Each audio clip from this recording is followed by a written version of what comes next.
What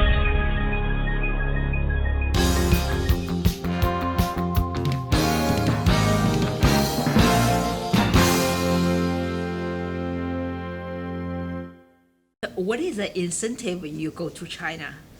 Why? What is the incentive? What is something, any occasion, or what is the incentive you want to go? Push you to. Because I really like China, the country, the culture. For me, it's always something to discover. You know, I'm curious, very curious. I need how do you say? I need stimulation. So I like to read and always, every day, find something new. So, But go to China is something you dreamed, or it's just occasion, or no, it's something I dreamed when I was young, because, you know, like most of French kids, I used to read Tintin. You know Tintin in China? You know that book? Tintin. You know the drawing, the Tintin, the guy with the little... Oh, Tintin. Tintin, yeah. Tintin, yeah. So every kid read that book, Tintin in China, you know. For me, it was like really like a faraway, exotic country. And I always wanted to travel. And I was reading a lot of National Geographic magazines too. So I always wanted to go far away. But I dreamt of going to China and Orient, but never thought I would do it until I got invited in 2013. 2013, you first came to China? Yeah. Yeah, I was invited by city of Beijing for a photography event. That's Beijing Review, Beijing Weekly. It's Beijing This Week. Beijing This Week. You know the magazine? Yeah. I know the magazine. Yeah. Okay. So in 2013, you were first invited. Yeah. Then you travel how many times before you finally decided to live there? Between 2013 and 2018, the year I moved, I went 12 times in China. So during 6 years, you went 12 times. Yeah. Then finally, you decided to live there. Yeah. And now, since you live there, what is your daily life looks like? What are you doing every day? It's kind of a mix of different things. That's what I like, because never a day is the same. All day are different. So sometimes I give photography classes to kids. I'm a photography teacher for kids for summer, for camps and the weekend. I gave classes in schools, photography classes in school in Beijing. So that's one thing I do. The other thing I do, I organize photography workshops. And mainly the people that comes to my workshop are a lot of expatriate foreigners that live in Beijing that works in embassy. So I had a lot of people from Canadian embassy, German embassy, British embassy, Australian embassy. You know, they like to have that kind of workshop in Beijing. So one of the workshops very popular I give is street photography. Hutong? In the Hutong. Yeah, so I meet them in a cafe. We talk about street photography. Then I have some places in the Hutongs that I know, and I bring them in the Hutongs to take pictures and make them discover the place, you know. Is there any Chinese people who join you? Yeah. More and more I have some Chinese students that speaks English, because my Chinese, unfortunately, is not very good. So I have some Chinese students that come and join the workshops. Do you like it? You enjoy it? I love it. I love to do that. I love street photography. I love to teach photography. This is one of my passion, to teach. I love to teach to kids. This is so fun, to Chinese kids. When I give the class to Chinese kids, usually I have an interpreter. That some Chinese kids speaks English, some speaks very good English, but some of them don't really understand. So I have a Chinese assistant, and she translates for me for the kids, you know. Okay, so this is a part of your daily life, your job. That's finance your daily living. Yeah. Yeah, we can say. Besides The- that, Beside that, I participate a lot to photography events. I get invited a lot to photography events around China. So this is fun because I can travel. I go places and I can stay like maybe. Usually the events is like 2 or 3 days. But what I do, if I go to a place, I stay maybe a week or two. how many Around. places you traveled? I did a few places. Not China is so big. But I have the place on the map. I wrote all the province. I don't know how many province, but I did a lot like around Beijing and Shandong region, Jilin, then south of China, Wenzhou. Wenzhou? Wenzhou, Ah, sorry, okay. and yeah. So, but I mean, there's so many places I still want to go. It's so big. So this is another place. Last summer, I was invited to 5 photography events. So I go. Sometimes I do a conference. I talk. Sometimes I have photo exhibition. Some other time I participate in some workshop or whatever. And then the rest of the time, I always stay maybe a few more days to go and visit the region around. But do you like China? Yes. Or what is what's the China in your mind when people talk about you, talk about China in your mind? What is it in your mind? For me, China, there's so much to discover, and for me, I mean, people are so nice, and I think people they're really curious when they meet me. A few times it happened to me. I just go in a village and I walk, and some people see me and they ask me like they don't know what I'm doing there, and they just start talking to me, and then they invite me to take a tea in the house, And for me it's good because as a photographer, I can go in and take some pictures and discover the real life. I'm not very interested in touristic thing. I'm really interested in a real day-to-day life, and what I like to do is after share with my friends in Canada or people this thing and explain to them how it is here, how it is in China. Sorry. Okay. So and this is for me. It's like every day is different. Every day I discover something new and I learn something new. Either I learn some Chinese word or Chinese food or Chinese culture or, so this I really like. Compared to your Canadian life or compared to your life in Quebec. Yeah. So what is the difference between your daily Canadian life and Chinese life? But when I was in Quebec, I was my life was more work oriented, more 9 to 5, and kind of getting boring. In China, I kind of have more of a liberty in my life and what I want to do. It's difficult to be a photographer in Quebec. It's not a big market, and if you're a wedding photographer or something, maybe you're gonna, have a life, make money. But in China, it's a bit different because I can do those workshops, and I can, and it's not very expensive for me to live there. So it's less expensive than to live here, I think. So I can go around for a week with not a lot of money and just sleep in a small house and eat like noodles, and I'm very happy. Do you like Chinese food? I love Chinese food. Yeah, I love Chinese food. Even here, I'm like I have to eat some Chinese food every once in a while. But the main reason too I went to China is because I'm an artist. This is my goal in life, to create something and take pictures, do some exhibition, do some book.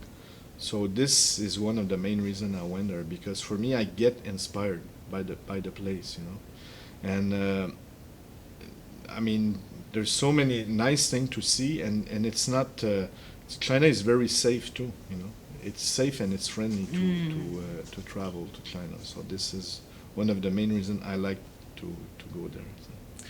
Do you encounter any racism or prejudice, something like that, in your daily life in China? If what? Sorry. Racism or how do you see people see you?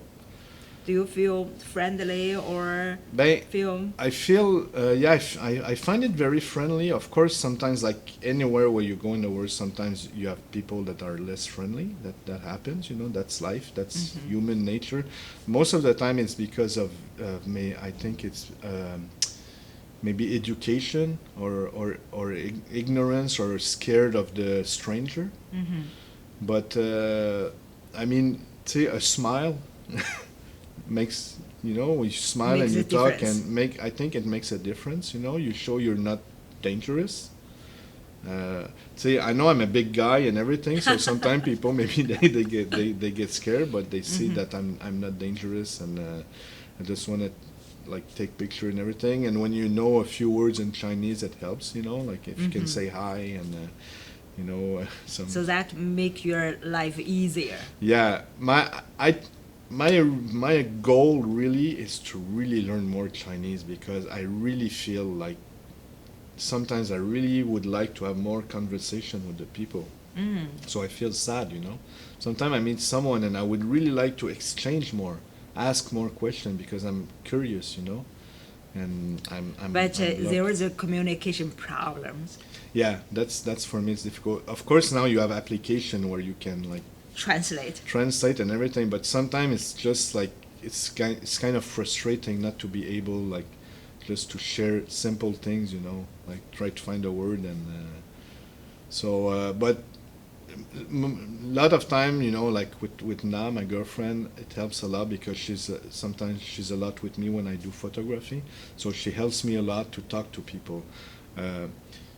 Sometimes we go around because we don't live in Beijing. We live in the outskirts of Beijing, in Hebei. Hebei, yeah. Hebei. And sometimes we just go travel, take the car, we go in village, So that helps me to have her with me, because when I go in, I start taking pictures. She's very friendly girl, nice personality. So she's easy to talk with people and make them and explain to people, it's just photographer taking pictures, and that helps me a lot to get into places. And yeah, but when people know you are Canadians when you live in Beijing, is there any something, the Chinese-Canada relationship that affect your daily life or not? Not really. Usually, I say this is politics, and I don't really want to mix politics and everything. It did happen to me situation where some people, when they knew I was Canadian, they talk about it to me, but I just go like, I don't know, See, for me it's too complicated to make. To just avoid to talk about that. Yeah, but it's because I think, you have to be careful what you say too, because I think mentality sometimes is not really the same, And in Canada, you have the political and juridic, and it's really separated. If one cannot really influence the other, you understand what I mean? So that's the way it works here, But it's difficult sometimes to explain that. Yeah, I see. So time you came to so you just avoid that in your. Me, everything political. I mean, I'm not in my country when I'm in China. I cannot start. Of course I can have my thinking and my way of thinking. Even in Canada, there's a lot of different thinking in Canada and in Quebec. But I try to avoid talking about that, because for me it can just create bad vibes between people that it's not necessary. I leave that to the people elected. Try to take care of it. Okay. So but I find it's I have to say I find it sad, because I think Canada and China had a really good relationship, and now this situation just it's not fun, you know. Mm-hmm. So I try to avoid it. But it did happen to me. I have to say it did happen to me that just because I'm a Canadian, you know, I did not got chosen to have to go to some activities, you know, and I'm like, okay, wild. So any activity limited you go, or you just choose not to go? No, I choose to whatever, but I mean, if it's interesting, you know. Okay. Yeah, if it's related to my work in photography, you know. If I go to something that's not really related to my work or photography, I'm like, oh, maybe I'm. Yeah. Beside the workshop, the daily shooting, Yeah. any project undergoing right now? What I would like to working now, I really want to do more documentary because I'm really into video lately. So I really want to do more documentary, and one of the more long-term project I want to do is do some interview or documentary about Chinese photographers and make them known outside of China. Because what I realize, you know, is a lot of Chinese don't know about Henri Cartier-Bresson and about Steve McCurry and Western photographer, okay? Mm-hmm. And a lot of Western don't know about the Chinese photographer, you know? It's like, I think it's too apart. And, you know, me, like, of course, like, as a Westerner, sometimes, you know, sometimes you're a bit like that, you know, because of society and how you were born and raised, you know. And when I got to China, I started discovering Chinese photography. And I realized that, wow, there's a lot of good photographers that we don't know, that I don't know, you know. And one day, I was in 798 in Beijing, Xijiaoba. Mm-hmm. 798. Xijiaoba. And I discovered a library full of books of Chinese photographer. I spent a day there. The owner came to me and say, "You've been here like for hours." I say, "Yeah, but I like it. I like it." And I found out so many photographers and I look at the book and I was so impressed, you know, and so motivated to, and I wanted to learn more, you know. Mm-hmm. But do you know any Chinese big photographers, famous photographers there? But not personally, but I met a few, you know. When I go to a photography event, I have met some photographers that were like really good. I'm really bad with Chinese name, you know, really bad Okay. remembering Chinese name. I have my little book. I take notes. So if I do some research, I can find and. Okay. But do you make friends with them Oh yeah. or? Yes. Oh Okay. yeah. I have some friends. With WeChat, you know, we still contact. When we talk, I talk in English and he translates and he writes to me in Chinese and I can translate and everything. But I have met some photographers that really inspire me and we are really, really good friends. Yeah. And, But do you think this time you came to Quebec is only because the coronavirus? yeah, I was in Beijing. You know, I came in Quebec in January and in December, and I went back to Beijing in January. And when I arrived in Beijing, I had a lot of projects. My year was like a lot of things to do, and I had a project with the city of Beijing to go photograph. The next weekend, you know, I was talking to them, and the next weekend they wanted to have me for a few days to go photograph like Forbidden City and places before the tourists, you know, so really privileged access and everything. And I was really happy when I went back because I really had a lot of things, you know. And it happens in 48 hours that we learn about the virus and everything is closed and bang, bang, bang. And in 48 hours, all my contract went canceled. So what happened after is the confinement started. So me and my girlfriend, we just stayed in the apartment for 3 weeks, you know. and I could not go nowhere, and the rules were getting more and more severe. Strict. Mm-hmm. So then my girlfriend said, oh, now we need like this pass, you know, to get out of the compound, and we need this and that, and so, and then at the same time, I've learned that my father was a bit sick because his old age and everything. And I saw that there was less and less plane going to Canada, and the price were going up. So we talked together, and we agreed that I should come back to Canada to see my parents, and say if I come back to Canada, I could make contracts too. You know, Mm-hmm. Yeah. I could work, because there I was really stuck in the apartment and could not do nothing. But did you find jobs? Did you find work here? But that's the thing. I came back here. One of the things I have to tell you is when I left my house in Hebei and I went to the airport, I passed about 4 checkpoint to test my temperature and everything. Even when I was in the plane, so some people came and they take my temperature. I did the flight Montreal Vancouver with the mask, and the stewardess in the plane, they were all dressed with glasses and mask and glove and everything. But I was surprised because when I arrived in Vancouver, the plane opened, people there, no mask, no nothing. They just gone. The people, like the people from the custom, no mask, no glove, no nothing. You know, it's like, I'm like, what's happening? Why? That's in February. Yeah, that's in February. So I was very surprised how much no protection, nothing was done in Canada. I was a bit mad.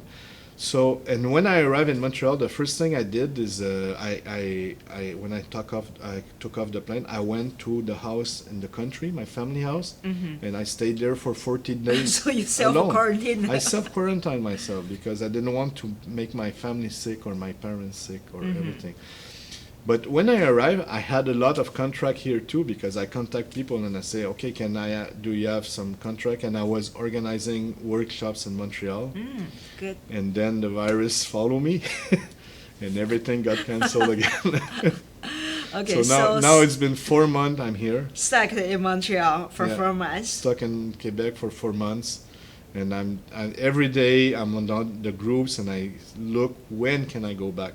When is it going to open? Eager to go back to China. Now I'm really eager to go back because I really miss my girlfriend, but I miss my life there, you know. Right now what I'm doing is I'm going through pictures, you know, and make some orders in my pictures and all stuff, you know, and I look at that place, oh, I miss the noodles from that restaurant. Oh, I miss walking in that street, you know, I miss having coffee in that place. So if things unchanged, so what is your plan in Montreal? For now? For now, if you cannot go back to China, what will you do here? I'm working on some project now of old Chinese pictures with a friend who I cannot say much about that project because it's his project, but I got lucky and I got this bunch of old pictures from China taken by a foreigner in the 1940, and right now what I'm doing is I'm digitalizing all these pictures and see if I can do a book or an exhibition on that. I'm working on some documentary too.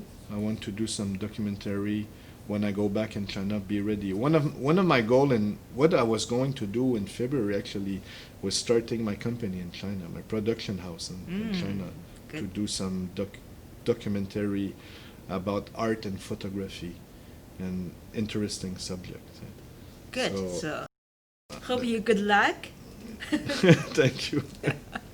Thank you. I just hope it's going to work and everybody's going to be healthy. Yeah, hope our life come to a normal life soon. Yeah. But it's sad to see that happening, you know, and I mean, for me, no one's to blame, but everyone is to blame. You know, like everyone should take responsibility of that, you know. Yeah. So now I'm really sad to see how this instead of everyone on the world getting together and try to solve a problem that's like all humanity, everyone is just like on their corner and blaming the other one, and it's, for me, it's not a good way to solve problems. Yeah, everyone has a responsibility, you know, to work together. Yeah. That's what I think. Okay, so thank you. Thank you. Like that. Okay.